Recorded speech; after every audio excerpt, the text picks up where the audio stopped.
Hi friends, ಇವಾಗ ನಾನು ಯಾವ ರೀತಿ ಗೀ ರೈಸ್ ಮಾಡ್ಬೋದು ಅಂತ ನಾನು ನಿಮಗೆ ತೋರಿಸ್ಕೊಡ್ತಾ ಇದ್ದೀನಿ. ಅಂದರೆ ತುಪ್ಪದ ಅನ್ನ ಯಾವ ರೀತಿ ಮಾಡ್ಬೋದು ಅಂತ ತೋರಿಸ್ಕೊಡ್ತಾ ಇದ್ದೀನಿ.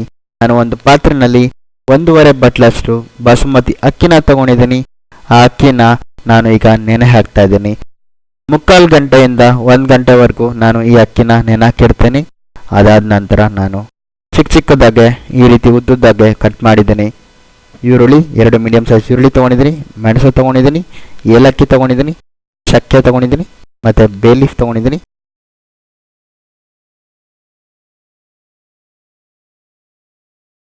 ಗೋಡಂಬಿ ತೊಗೊಂಡಿದ್ದೀನಿ ಮತ್ತು ಲವಂಗನ ತೊಗೊಂಡಿದ್ದೀನಿ. ನಾನು ಇಲ್ಲಿ ಯಾವುದೇ ರೀತಿ ಮೆಣಸಿನ್ಕಾಯಿ ನಾವು ಹಾಕಲ್ಲ, ಏನಕ್ಕೆ ಆಲ್ರೆಡಿ ನಾವು ಸ್ಪೈಸಿ ಐಟಮ್ಸ್ನ ಯೂಸ್ ಮಾಡ್ತಾ ಇದ್ದೀವಿ.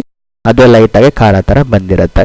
ಸೊ ಫ್ರೆಂಡ್ಸ್, ಇದನ್ನೆಲ್ಲ ಆದಮೇಲೆ ನಾನೀಗ ಪಾತ್ರೆಯಲ್ಲಿ 6 ಸ್ಪೂನಷ್ಟು ನಾನು ತುಪ್ಪನ ಹಾಕ್ತಾ ಇದ್ದೀನಿ. 6 ಸ್ಪೂನ್ ತುಪ್ಪನ ಹಾಕಿದ ತಕ್ಷಣ ನೆಕ್ಸ್ಟು ನಾನು ಕಟ್ ಮಾಡಿಟ್ಟ ಎಲ್ಲ ಮಸಾಲಾನ ಈರುಳ್ಳಿ ಮತ್ತು ಏಲಕ್ಕಿ, ಚಕ್ಕೆ, ಮೆಣಸು, ಲವಂಗ, ಬೇಲಿ ನಾನು ತುಂಡ ಕಟ್ ಮಾಡಿದ್ದೀನಿ. ಈ ರೀತಿ ಹಾಕ್ಬಿಟ್ಟು ನಾನು ಫ್ರೈ ಮಾಡ್ತೀನಿ. ಅಂದರೆ ಲೈಟಾಗಿ ಕೆಂಪಗಾಗೋವರೆಗೂ, ಅಂದರೆ ಬ್ರೌನಿಷ್ ಕಲರ್ ಬರೋವರೆಗೂ ಫ್ರೈ ಮಾಡ್ತೀನಿ. ಫ್ರೈ ಮಾಡಿದ ನಂತರ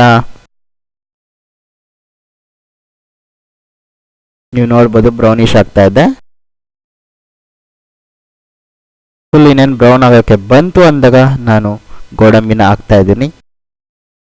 ಗೋಡಂಬಿನ ಹಾಕ್ಬಿಟ್ಟು ನಾನು ಮತ್ತೆ ಫ್ರೈ ಮಾಡ್ತೀನಿ. ಒಂದು ಸ್ವಲ್ಪ ಹೊತ್ತು, 1 ನಿಮಿಷವರೆಗೂ ಫ್ರೈ ಮಾಡ್ತೀನಿ. ಅದಾದ ನಂತರ ನಾನು ಏನು ನೆನೆ ಹಾಕಿದ್ನೋ ಅಕ್ಕಿ, ಬರೀ ನಾನು ಅಕ್ಕಿನ ಮಾತ್ರ ತಗೊತಾ ಇದ್ದೀನಿ. ಅಕ್ಕಿನ ಎಲ್ಲ ನಾನು ಇದರಲ್ಲಿ ಹಾಕ್ತಾ ಇದ್ದೀನಿ. ಹಾಕ್ಬಿಟ್ಟು 1 ರೌಂಡ್ ಚೆನ್ನಾಗಿ ಕಲಿಸ್ತಾ ಇದ್ದೀನಿ.